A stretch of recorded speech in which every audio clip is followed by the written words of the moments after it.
Hi everybody, I'm Detective Tom and welcome to the first ever episode of Music Detectives. On this first season of Music Detectives, we're going to be looking at Conway Twitty's discography. We start back in 1956 at Sun Studio, where he started out and wasn't even known as Conway Twitty at the time. I'm Harold Jenkins. We'll take a look at all the little things and all the little details, and we'll even show you the very first record that Conway Twitty was a part of while he was at Sun Studio. Let's do a label lowdown. The label lowdown for today is about Sun Studio Sun Records. It was founded by Sam Phillips in 1950. It was originally called the Memphis Recording Studio. It was eventually sold in 1969 to Shelby Singleton. Keep that name in the back of your head because in our next video we're going to expand on who that was and why I'm even mentioning that right now. The famous artists that were at Sun Records were, of course, B.B. King, Johnny Cash, Elvis, Carl Perkins, Roy Orbison, and Jerry Lee Lewis. Elvis's contract was sold off to RCA, and it was actually a big and important thing, $35,000 he sold Elvis Presley's contract for, and that was a big deal back in those days, and that was a big reason why Johnny Cash, Carl Perkins, Jerry Lee Lewis were actually owe their popularity to that move, because Sam had to pay off some debts and used that money to promote them later on after that transaction was over. It was located at 706 Union Avenue in Memphis, Tennessee, and the location originally was sold off, and eventually in the 80s it got back to being Sun Studios you see in the photographs, and then our next section are actually from the 80s remodel, not as it stood exactly originally, because it was sold and changed hands a few times before it finally got settled in 1980s as a historic landmark and such. So back in 2008, I decided to take a trip to Sun Studio down in Memphis, Tennessee. Of course, that is the place where Conway Twitty started. You could see that from the outside. We get hit with Carl Perkins and Johnny Cash right on the outside walls. Looking up there, you could see this is the legendary Sun Studio. Inside, we get the neon recording, because originally called the Memphis Recording Studio. There's Sam in their museum section there, working on engraving. And of course, then you get moved to Marion Keister's desk, where they have a whole wall of artists that recorded at Sun. Johnny Cash there in the center, and Conway's tucked down in the lower left here. Now, I saw some newer pictures online, and it doesn't look like it's set up this way, so if you have recently visited Sun, let me know if Conway's picture's still on the wall. And you can see as we go into the studio part, they have a whole setup for, of course, their biggest artist, Elvis, and most people who come to Sun Studios probably looking for the rockabilly that actually released at Sun, including Roy Orbison. You can see they have a whole lot of stuff because it is an active studio. They have this old microphone here that you could get up close to and start singing into, because it's as old as the studio. They have instruments around from artists and who can come in and do a jam session inside the studio. Again, if you have any information on the latest stuff that I visited in 2008, so if you have any ideas or more recent pictures you'd like to send in of your visit to Sun Studio, go ahead and do that. And if you have any information on that wall that I showed you, if they changed that up or took Conway's picture down, luckily when I was there, obviously it was there, let me know in the comments below. Now it's time for a Music Detective's detailed inspection on Conway Twitty's discography at Sun Studio. Okay, we're going to take a look at the first time anybody would get a experience with Conway Twitty, or in this case, Harold Jenkins. This very first record you would find his name on, Roy Orbison record, with his take on Conway's written Rock House. Flip side has a song written by Johnny Cash. Conway's biggest contribution at Sun technically was this Roy Orbison classic. You can see the record is very worn, very used. You can see as we move in here that it's a little difficult to see the etchings that are found on the vinyl, but you could kind of make out U-221-45 there on the space there. This record was also available in the 78 format. You could see that Rockhouse is credited to both Jennings and Orbison. It's number 251, and on the left there is, we'll put on the screen a little better unworn version to see, but that says BMI. On the right it says vocal. When I'm pointing at that whole ridge section that was up a little higher than the rest of the label just got completely worn out, whether taking it in and out of the sleeve or not. You could see here on the back is You're My Baby. Johnny Cash wrote that. You can see again Roy Orbison. It's 251 still on the back with the vocal, and of course now it's U220-45 on the back etching of this record. It was available in the 78 format. The 78 format is more rare as we are getting now into the late 60s or 50s, so the 78 format is actually falling out of popularity, and it's the 45 that has become the standard, or is becoming the standard. In addition to that, the original, I have here the Sun repressing that came a little later on. You can see they changed the logo up a little bit there, and then of course this one hasn't been played as much, if at all, and there are a lot of changes to the vinyl here.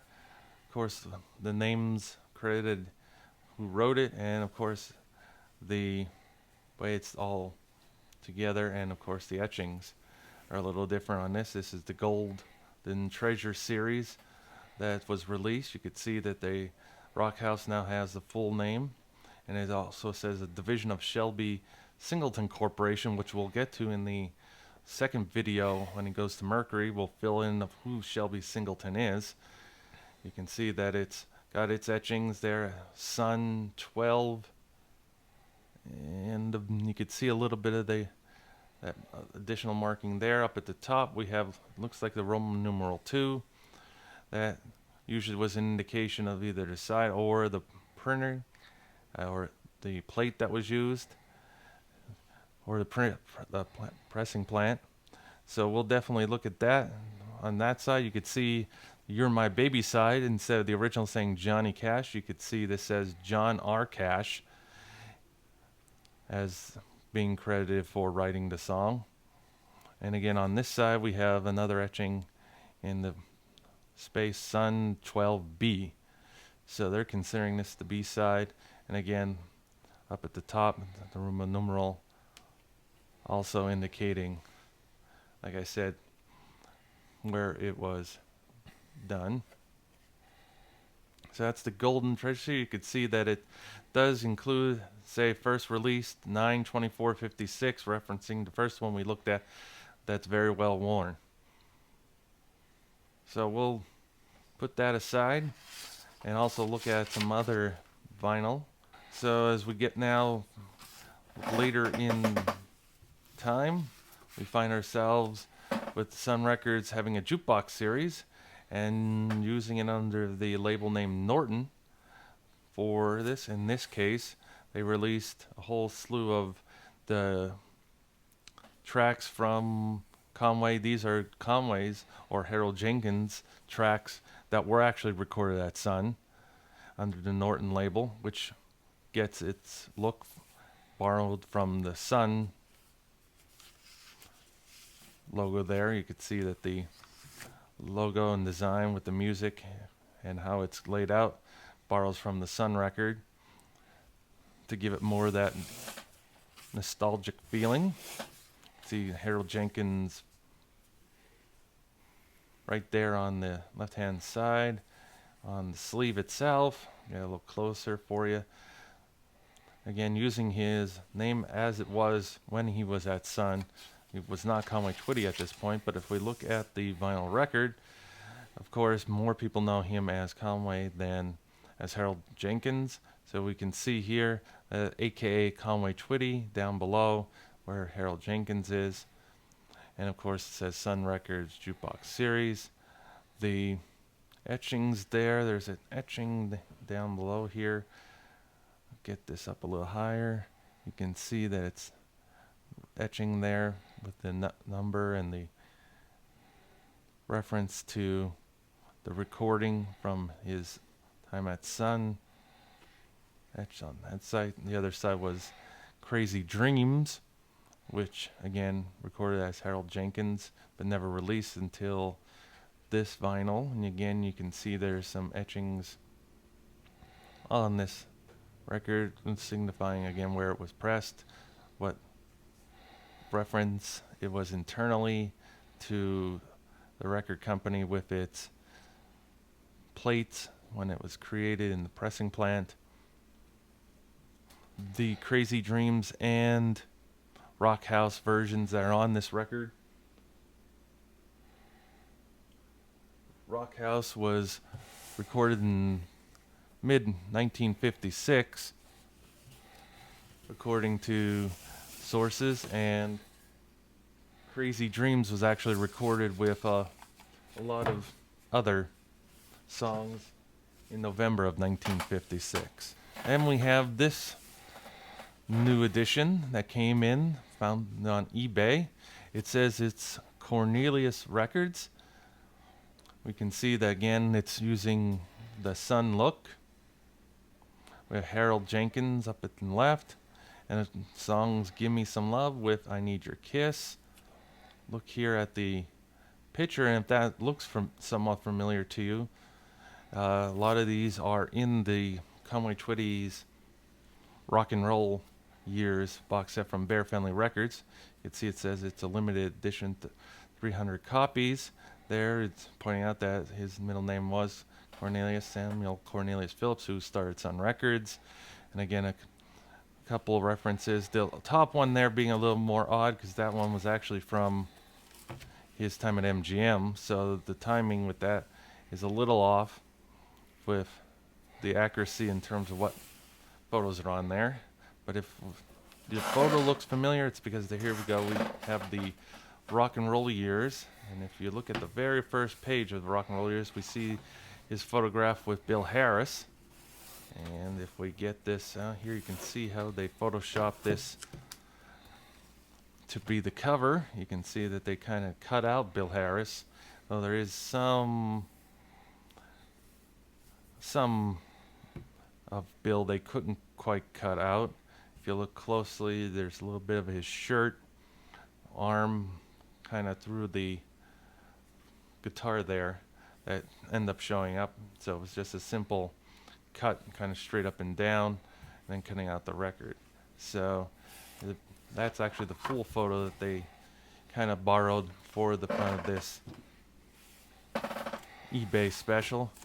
Went to Google trying to find the more about Cornelius Records, but there really wasn't any information available that I could find that kind of told you what Cornelius Records was, so I'm not even sure if it's a real record company. If anyone has any ideas or knows more about how this or why this was created and who created it, we could just let me know in the comments below, because Cornelius Records is not what came up. A couple of the sites came up were for other record companies with a similar name, but nothing of Cornelius Records as referencing this record or having it for sale. You can see Sam there at the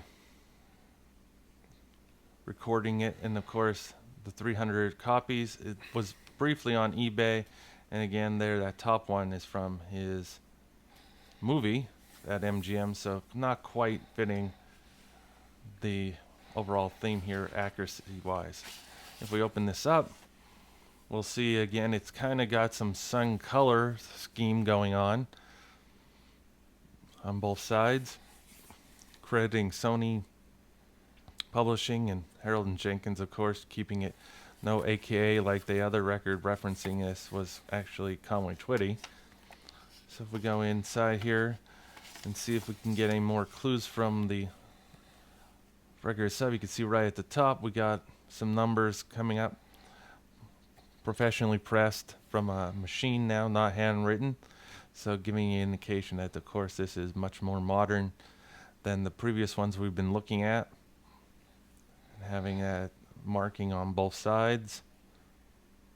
You can see it there, having the internal number that they're using there. There are no other etchings that I could see from around the record indicating a pressing plant or any other indication to its existence to give us any more clues of how it was done. It's a very nice record, very well put together, of course brand new if it is a limited edition.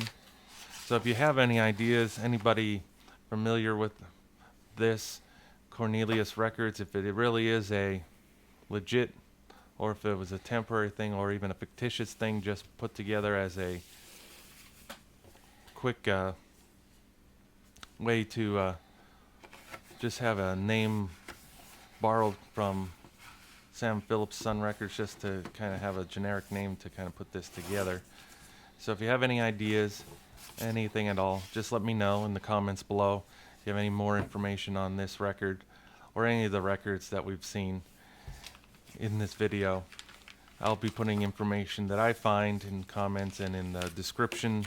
If I do come up with a more interesting thing, there were no articles or anything, I could find press releases or anything that nature that would indicate that this record had any time other than possibly just being made for eBay and for Conway Twitty fans at some point. So if you have any ideas on that record, let me know. If you have any additional information you'd like to share or point out about the other records we looked at, be it Norton, Sun, repressing, or even the original Sun Records release, let me know. And we'll get that information and posted about all 4 of these records that have relationship to Sun. Well, that does it for our first episode of Music Detectives. Please hit that like button below and subscribe, because our very next episode goes to 1957 and Conway Twitty finally becomes Conway Twitty at Mercury Records.